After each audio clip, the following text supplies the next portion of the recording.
Shalom and welcome to our 23rd annual Feast of Tabernacles. This is part 73 of Preparing for Rulership. Welcome to International Headquarters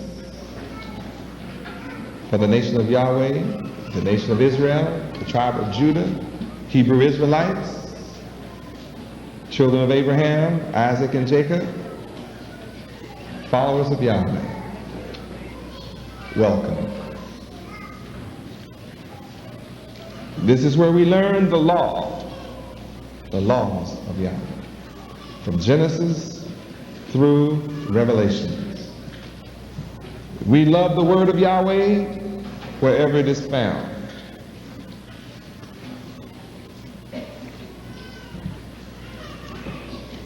Tonight I continue with the subject, ethics of the Old Testament.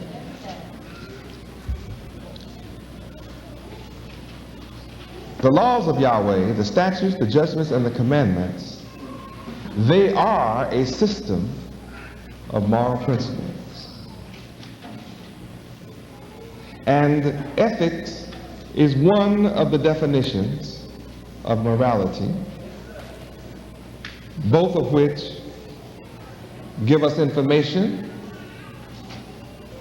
of the structure of the laws of Yahweh and the requirements to be blessed. We've learned that ethics is a system of moral principles. They deal with the rules of conduct, rules.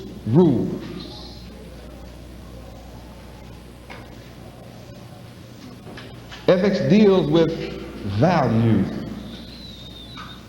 relating to human conduct.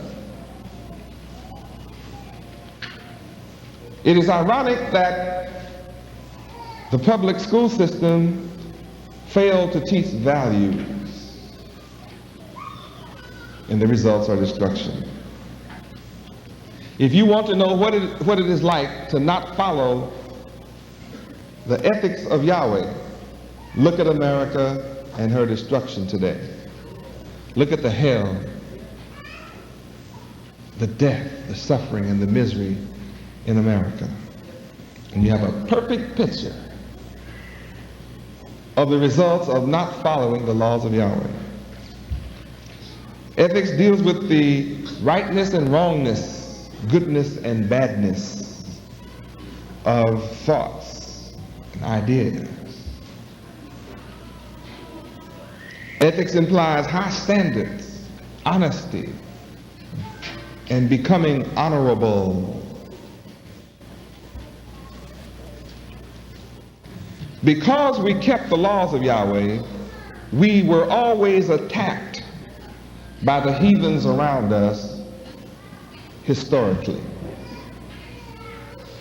They were always against us, though we were living self-contained within our own borders, not an aggressive people trying to proselytize and change other nations that surrounded us. We didn't try to do that. We let all nations enjoy the boundaries that Yahweh gave them and that He set for them. But yet they again and again besieged our holy city, Jerusalem, and our land to overtake us, overrun us, and destroy us. And all of this history is knowledge for you and me today. When you take hold to Yahweh, there are those who will attack your position. And those who attack you and your position of keeping the laws of Yahweh is everybody who doesn't believe in Yahweh. Now that includes your relatives, so-called friends, the secular world with whom you work, nations and people in general.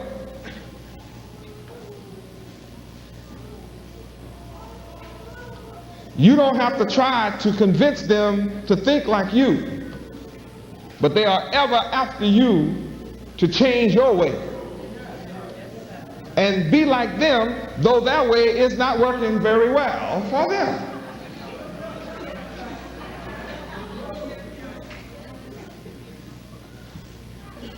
It would be different if their way was producing good results. But here are people who are obviously suffering from every point of view, trying to convince you that are not suffering to join them in their suffering. Here is a person, all their joints are swollen, arthritis, cataracts of the eye, lumbago and gout, sugar diabetes, all their organs are malfunctioning. Trying to convince you a picture of pure health to stop eating kosher.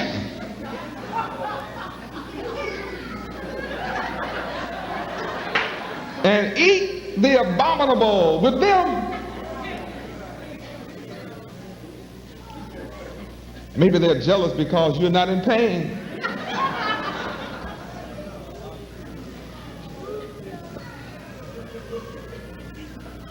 It's a ridiculous position. It would appear that we would be telling them, look, you don't have to suffer pain like this. Follow the laws of your Creator. The man that created you, your system, also created a system of food and drink that will benefit your body and cause you to live a long time free from dis-ease.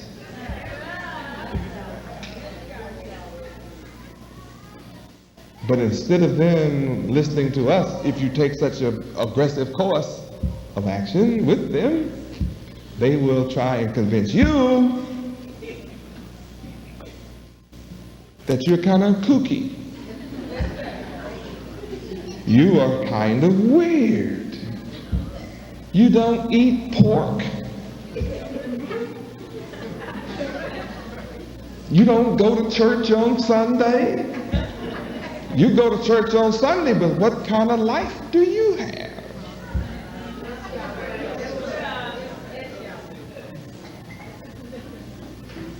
Hallelujah, Yahweh. Hallelujah, Yahweh.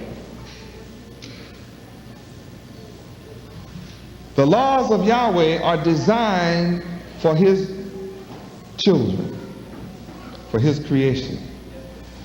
And the proof of whether his laws are good or bad can only be determined when you try them.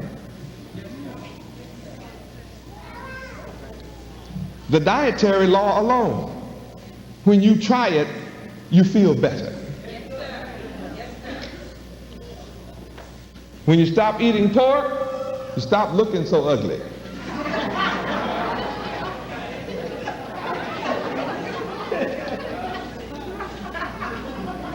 And you stop feeling ugly.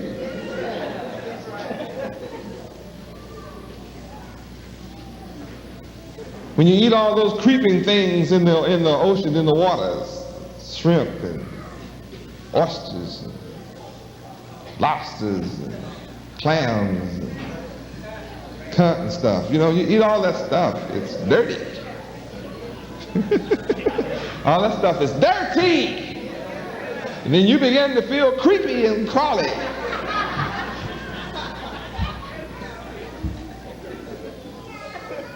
And all the people who break Yahweh's laws are always trying to offer you these things. Try it, try it. It's good, it's good. And they're suffering from it.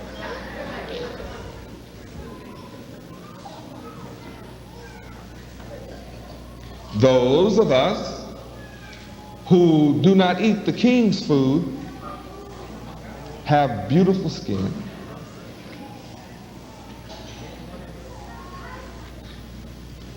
You don't weigh 400 pounds.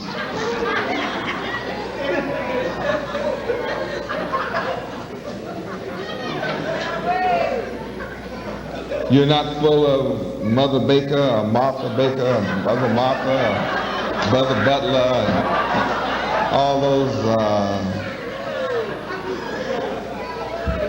sugary, poisonous donuts. That's working on diabetes for you. Oh, it may be fun while you eat that sweet gook. It's gook, white flour gook, no life in it. So to induce you to eat it, your enemy, the enemy of Yahweh, fill it full of sugar.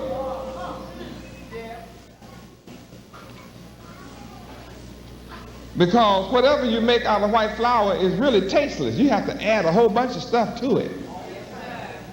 You have to add, if it's salty, biscuits taste good. No, you have all kind of stuff in the biscuit. Eggs and milk, and butter, and salt, and pepper, and bacon, soda, and powder and stuff.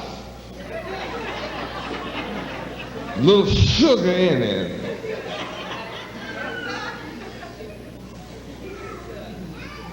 Then they bake it and it's raw, half done, kill you inside. You brainwashed to say, that's good. You think anything sweet is good.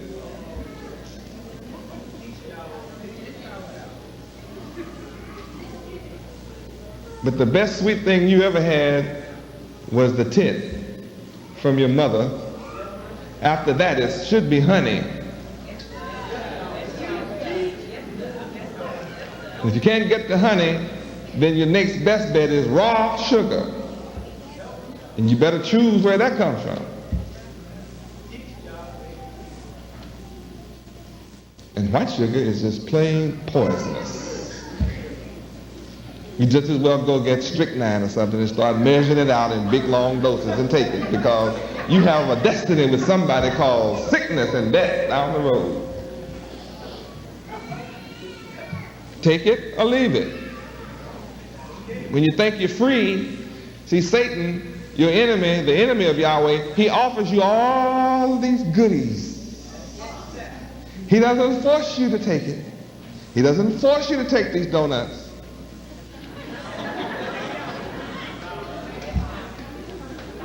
You take your little box of poison and they dress it up, make your little box look so cute. Put little handles on it.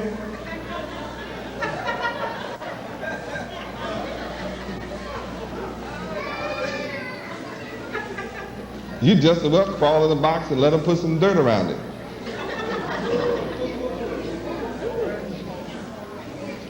Satan is so deceptive. He just makes all this poison available in overwhelming abundance. It's everywhere. When you go in a store, you have to search to find something that's really edible. Yes. And that which is really best for you, you walk past it. Yeah, you want all that stuff that's in the can, all that stuff that's frozen, and all that hard stuff, you know. That's all right in an emergency to have put up when you can't get to nothing else. But you walk all past the rutabagas. Ruta who?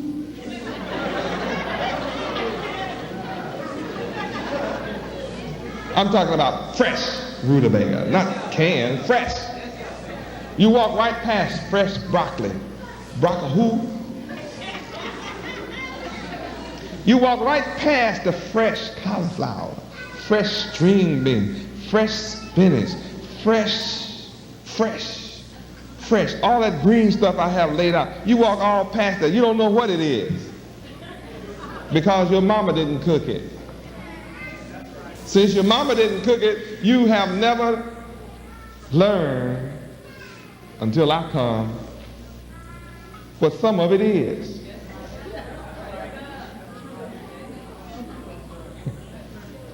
Until I wrote my book, Yahweh's Divine Dietary Laws for Hebrews, you had never heard of these vegetables. Because your mama just cooked meat, bread, and potatoes, some rice and grits, eggs, biscuits, and some cornbread. That was it. And you were sick with everything, along with your collard greens and pig knuckles. Ham hock. Oh yeah, you didn't think greens, but greens without fat back in it. If you didn't see some fat back floating around, you go, what's wrong with these greens?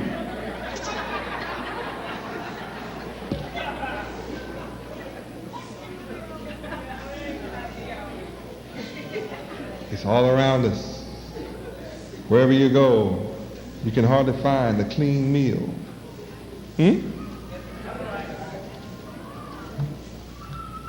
See, in Yahweh groceries, we just don't sell pork. I don't talk about it. We just don't sell it. You can read from the front of the store to the back, and you're not going to find a product with a byproduct of pork in nothing out there.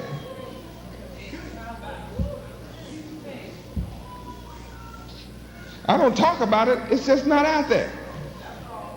When you choose in Yahweh grocery, it just happens to be clean. You just can't find cigarettes. You want cigarettes, you have to go somewhere else and buy them. I'm not selling them to you. I'm not that hungry for money to sell you something that I know is going to cause you lung cancer.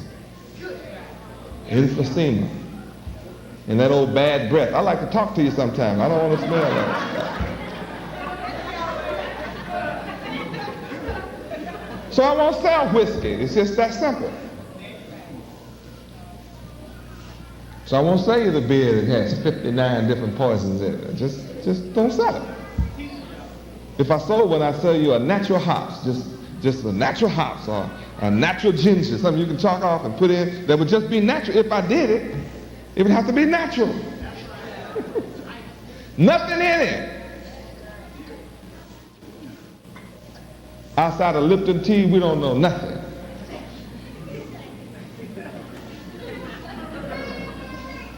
Until I start teaching you about all these different natural herbal teas. You go out there and see stuff in a sack and, what is that? Most of us won't ask what it is.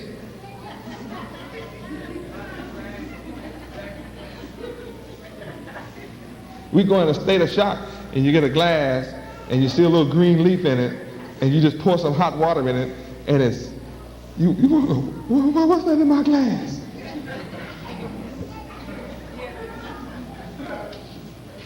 And the first thing you want is 4 or 5 packages of sugar to add to it before you taste it. And when you add all that sugar, white sugar to it, you don't know what it was.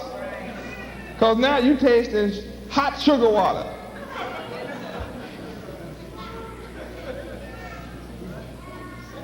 So when I take people out, or I provide them with a new tea, I just don't put nothing sweet on the table.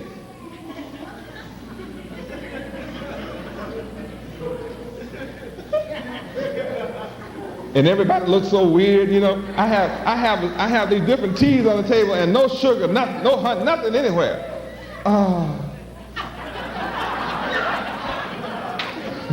Looking all around for the sugar. I know what they're thinking, so I just tell them up front, no sugar.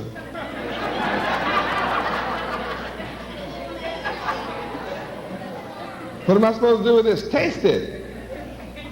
And you get the shock of your life to taste mint tea. Or you actually taste the peppermint for the first time in your life. And the peppermint tea is so good until you find out you don't really need sugar. It has a wonderful natural taste. It really does. Have any of you discovered that yet? Is that there's so many wonderful teas that if you just dare drink it like Yahweh made it, it's so delightful. And each one is distinct from the other. Most of us, we put so much sugar in it, all teas taste alike.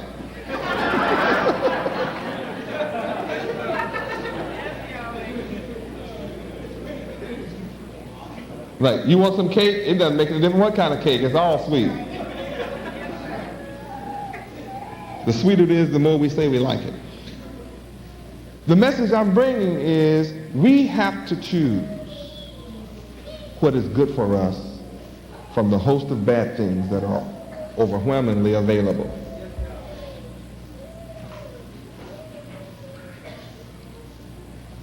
There are many gods, but we have not been taught Yahweh. And why have we not been taught Yahweh? Because the enemies to Yahweh do not want those he chose to come into the knowledge of him. Now, if Yahweh was not the true and the living God, the true and living creator, it wouldn't matter if you knew him or his name. The name. I shouldn't say his name. It wouldn't matter if you knew the name. Let's get it correct. But the reality that Yahweh is the name of the Creator and that he has children, descendants, that he chose himself, that are his very own blood, flesh and bone, directly from himself. The whole game of his enemy is to keep his progeny, his children, his descendants from ever finding out about him.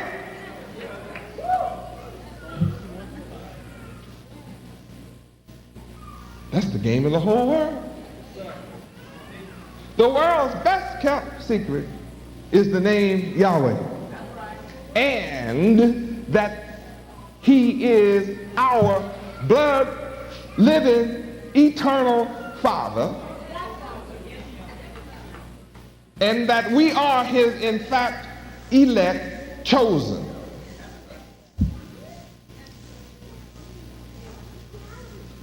And without that knowledge, look at our condition. Look what happens when we come into the knowledge of Yahweh. We are suddenly, miraculously being blessed. He's opening the windows of heaven and pouring out blessings upon us that we don't have room to receive them. We don't have enough workers. I'm able to produce more than there are laborers.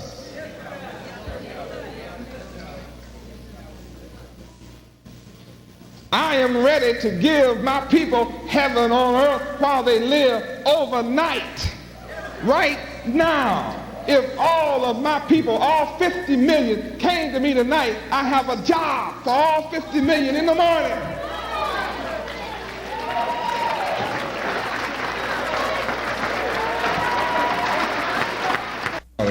My sons do not have to sit around unemployed, walk the streets raggedy, doing wicked things which cause them to fall into the net and the trap of the wicked ones, to be locked away and electrocuted. No, it don't have to be like that. But when my sons and daughters don't know their father, their true father, then they imitate their stepfather. My people are busy imitating their stepfather. And he's a false man. He's not the true father, so he doesn't have your interest at heart. And when you imitate him, you end up in trouble with him. Now, it's something should signal your mind that when you act just like your stepfather, you end up in trouble. You remain on the bottom. No one wants you in their company.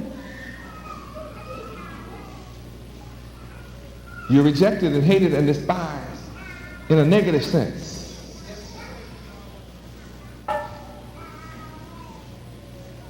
So I'm here to let my people know that when you return to the knowledge of your true Father, Yahweh,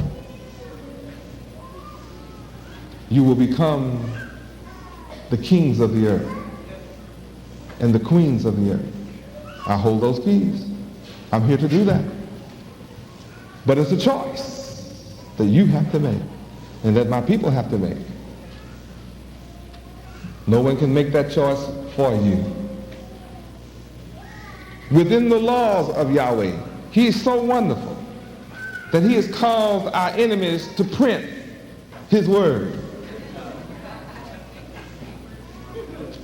That's a mighty God. I mean, he make his opponent write, print, and preserve his laws which he designed for us, that his opponent hid from us. And he's so powerful that though he killed us and buried us for over 300 years, 3 days and 3 nights in the grave, yet here I stand resurrected, and I'm busy duplicating myself, making you like I am. I'm busy doing it.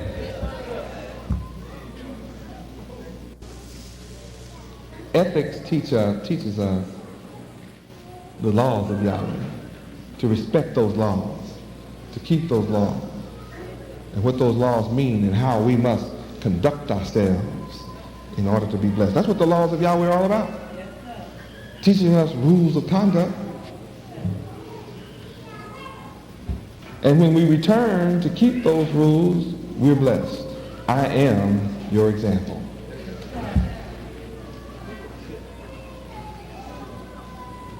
I'm the only man of your color that has led his people to Biscayne Boulevard. Hotels on Biscayne Boulevard. And I didn't buy them like they are new, like you see them. They were dirty, filthy, raggedy. We had to come in and completely renovate. Now they're jealous. The owners wish they had kept it.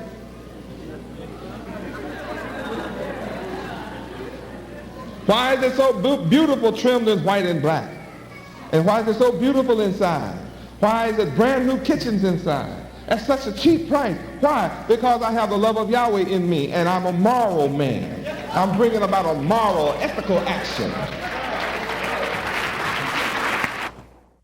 This concludes Part 73 of Preparing for Rulership.